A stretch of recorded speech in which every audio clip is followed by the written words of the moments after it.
সম্মানিত ভিউয়ার্স, দর্শক ও শ্রোতাবৃন্দ, আমরা 64 নম্বর ভিডিও ক্লিপে জানবো জীবজন্তু কষ্ট দেওয়ার ব্যাপারে আরেকটি হাদিস। এই হাদিসটি ইবনে ওমর রাদিয়াল্লাহু তাআলা আনহুমা থেকে বর্ণিত, সহিহ বুখারী মুসলিম হাদিস। তিনি যাচ্ছিলেন রাস্তায়, কোরাইশ বংশের দুজন যুবক এর পাশে দিয়ে যাচ্ছিলেন। তারা কি করেছে, একটি পাখিকে রেখে দিয়েছে টার্গেট করে, তারা ওইদিকে তীর মারছে। পাখিকে এভাবে রেখে দিয়ে, পুঁতে রেখে কোনো একটা কিছুতে এভাবে রেখে ওইটাকে তীর মারছে, মানে হাত ঠিক করার জন্য, মানে টার্গেট ঠিক আছে কিনা দেখার জন্য, শিকারের জন্য না।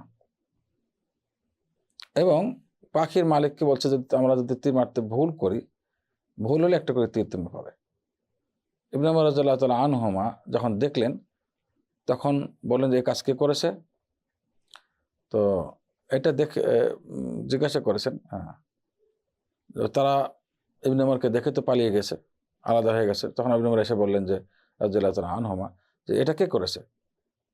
যে ব্যক্তি কাজ করেছে তারপর আল্লাহর লানত, অভিশাপ।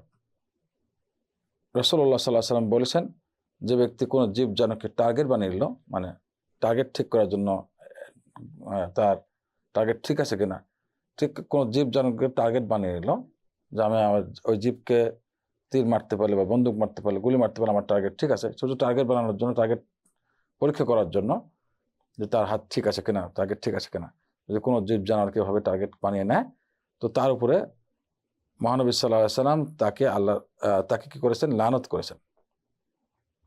আল্লাহ রাসূল সাল্লাল্লাহু আলাইহি ওয়াসাল্লাম তাকে লানত করেছেন, অভিশাপ দিয়েছেন।